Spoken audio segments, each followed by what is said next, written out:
America का city bank scam जो हर्षद मेहता ने ऑपरेट किया था पूरे भारत में, वो सिटी बैंक स्कैम था। हर्षद मेहता स्कैम के नाम से चला पूरे देश में। स्कैम सिटी बैंक ने किया था। हर्षद मेहता तो सिटी बैंक का पपेट था, मोहरा था।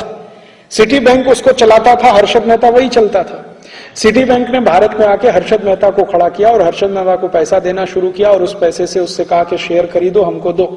तो हर्षद मेहता अपने नाम से शेयर खरीदता था, सिटी बैंक को ट्रांसफर करता था, पैसा सिटी बैंक देता था। तो सिटी बैंक ने खेल क्या खेला कि भारत की कुछ कंपनियों को उठाना है, कुछ को गिराना है। जिन कंपनियों के शेयर सिटी बैंक के पास है उनको उठाना है, जिनके नहीं है उनको गिराना है।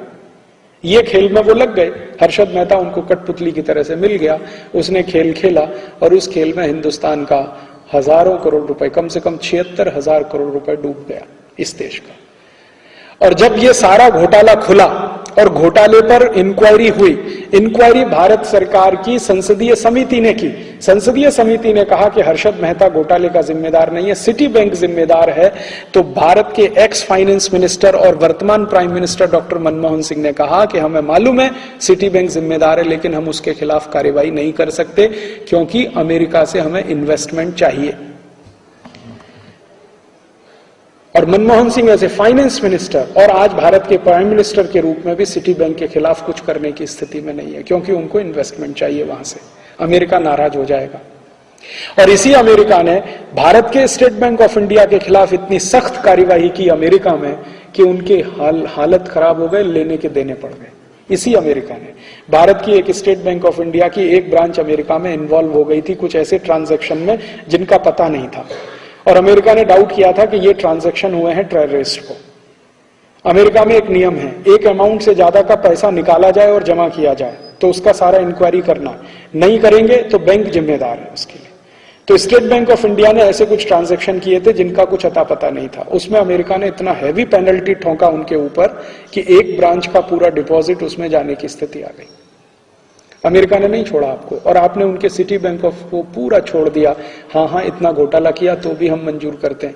और आपको मालूम है, रामनिवास मिर्धा नाम के एक मेंबर ऑफ पार्लियामेंट, उनकी अध्यक्षता में बनी संयुक्त जांच समिति ने यह कह दिया था कि सिटी बैंक को भारत से वाइंड अप करने का आदेश दीजिए, इनका बोरिया बिस्तर बंद करा दीजिए, नहीं तो ये देश को लूटेंगे। वो संसदीय समिति की रिपोर्ट धूल खा रही है और सरकार ने आज तक कुछ नहीं किया, क्योंकि अमेरिका से डर है। अमेरिका नाराज हो जाएगा, हमको इन्वेस्टमेंट नहीं देगा। अभी नेक्स्ट ईयर से city bank, HDFC, ANZ Grindlays, standard chartered, ये सभी बैंक खुले आम अपनी शाखाएं खोलेंगे। वो शाखाएं खोलेंगे कहां? किसी गांव में नहीं। और वो शाखाएं खोलेंगे ऐसी जिसमें आप 50 रुपए डिपॉजिट करा के अकाउंट नहीं खुला सकते। उनके लिए मिनिमम है 5,000, 10,000, 15,000, 20,000, 40,000।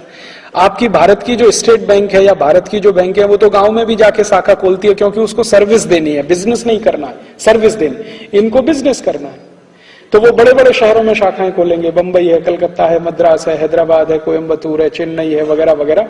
और उनमें जो क्रीमी लेयर है भारत का, जिनके पास थोड़ा पैसा, उनके डिपॉजिट रख के उस पर काम करेंगे। और वो डिपॉजिट को कहां इन्वेस्ट करेंगे वो आप भी नहीं रोक सकते और तय भी नहीं कर सकते। तो आपके देश की खून पसीने की कमाई, पूंजी, जो डोमेस्टिक सेविंग्स है, वो विदेशियों के हाथ में आप दे देंगे। इसी तरह से बीमा के क्षेत्र में वो आएंगे, इसी तरह से हर क्षेत्र में वो घुस जाएंगे।